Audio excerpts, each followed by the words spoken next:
মুসলমানদের সবচেয়ে বড় ধর্মীয় উৎসব ঈদ উল ফিতরের 9 দিনের টানা ছুটিকে কেন্দ্র করে কিন্তু বাংলাদেশের সমস্ত পর্যটন কেন্দ্রগুলোতে পর্যটকদের উপচে পড়া ভিড় আমরা সারা দেশেই লক্ষ্য করেছি এবং অধিকাংশ পর্যটন নগরীগুলোতেই দেখেছি যে পর্যটকদের এতটাই উপস্থিতি যে রুম সংকটে ভুগছে অধিকাংশ পর্যটকরা।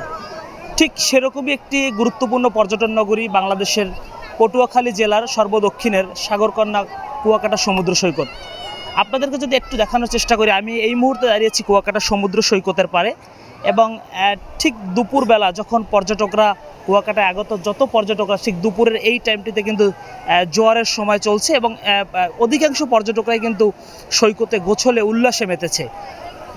পরিপূর্ণ একদম কানায় কানায় পরিপূর্ণ কুয়াকাটা সৈকত এবং হাজার হাজার পর্যটকদের উপস্থিতিতে কুয়াকাটা সৈকত কিন্তু এই মুহূর্তে একদম পরিপূর্ণ রয়েছে এবং এখানে যত ক্ষুদ্র ব্যবসায়ী রয়েছে যারা সৈকতে গোসল করতে এসেছে বা বেড়াতে এসেছে, কেউ কিন্তু স্পিড বোটে করে ঘুরে বেড়াচ্ছে, কেউ ওয়াটার বাইকে ঘুরে বেড়াচ্ছে, কেউ ঘোড়ার পিঠে চড়ছে এবং যে যার মতো ফটো সেশনে ব্যস্ত রয়েছে। এছাড়াও নানা উল্লাসে কিন্তু মেতে আছে কুয়াকাটায় আগত পর্যটকরা। আমরা কুয়াকাটায় আগত পর্যটকদের অনেকের সাথেই কথা বলেছি, তারা কিন্তু ঈদের যে এই লম্বা ছুটি সেই ছুটিকে কাজে লাগানোর জন্যই মূলত কুয়াকাটায় এসেছেন এবং কুয়াকাটায় এই ভ্রমণ পিপাসু মানুষরা কিন্তু কুয়াকাটার বিভিন্ন দর্শনীয় স্থানগুলোতে ঘুরে বেড়াচ্ছেন।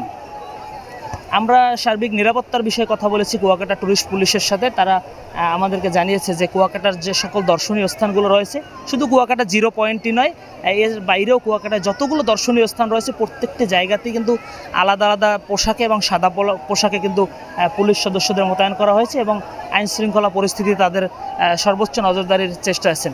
এবং বিচ ম্যানেজমেন্ট কমিটির সেক্রেটারি জেনারেল উপজেলা নির্বাহী অফিসার রবিউল ইসলাম তিনি আমাদেরকে জানিয়েছেন যে পর্যটকদের এই বাড়তি চাপ এবং পর্যটকদের এত আগমনে তারা কিন্তু সার্বিক নিরাপত্তা বজায় রেখেছেন।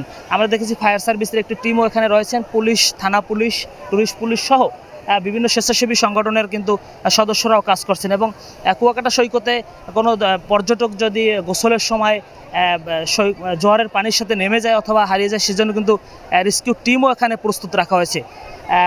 এছাড়াও কুয়াকাটার আবাসিক হোটেল মোটেলগুলোর সাথে আমরা কথা বলেছি, তারা কিন্তু জানিয়েছে প্রথম শ্রেণীর হোটেলগুলো কিন্তু শতভাগ বুক রয়েছে এবং দ্বিতীয় এবং তৃতীয় শ্রেণীর অধিকাংশ হোটেলেই কিন্তু 80 থেকে 90% রুম বুকিং রয়েছে।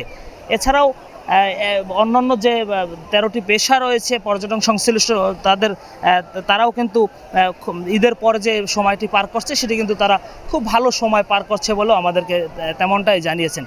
সব মিলিয়ে আগামীকালকে আবারও যে 9 দিনের ছুটির আগামীকালকে শুক্রবার, আজকে যে পর্যটকের উপস্থিতি আপনারা দেখতে পাচ্ছেন, আগামীকালকে আরও বেশি পর্যটকদের উপস্থিতির সমাগম হওয়ার সম্ভাবনা রয়েছে বলে আমাদেরকে তেমনটা জানিয়েছেন। কুয়াকাটায় চোখে পড়ার মতো এবং যে টানার 1 মাস রমজানে যে কুয়াকাটার পর্যটন ব্যবসাগুলো বন্ধ রয়েছিল তারা কিন্তু আবারও সচল হয়েছে এবং আগত পর্যটকদের অনেক নানা অভিযোগও রয়েছে, হোটেলের রুম ভাড়া থেকে শুরু করে গাড়ি ভাড়া এবং ম্যানেজমেন্ট সৈকতের পরিবেশ নিয়েও তাদের নানা অভিযোগ রয়েছে। বিশেষ করে খাবার হোটেলগুলোর স্বচ্ছ খাবারের পরিবেশ নিয়েও কিন্তু অনেক নানা অভিযোগ রয়েছে।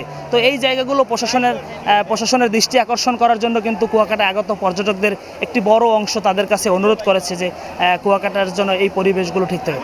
তো এই ছিল কুয়াকাটা সার্বিক পরিস্থিতি এবং আপনাদেরকে আরও একটি বিষয় জানিয়ে রাখি যে এই এত পর্যটকদের ভিড়ে এখন পর্যন্ত তেমন কোনো বড় ধরনের অপ্রীতিকর ঘটনার কোনো খবর আমরা পাইনি। সবাই সুস্থ এবং স্বাভাবিকভাবেই কিন্তু কুয়াকাটার সকল দর্শনীয় স্থানগুলোতে ভ্রমণ করছে এবং স্বাভাবিকভাবে রয়েছে। তো এই ছিল কুয়াকাটা ঈদের ছুটিতে টানা যে পর্যটকদের যে মিলন মেলায় পরিণত হয়েছে কুয়াকাটা, সেই কুয়াকাটার সর্বশেষ পরিস্থিতি।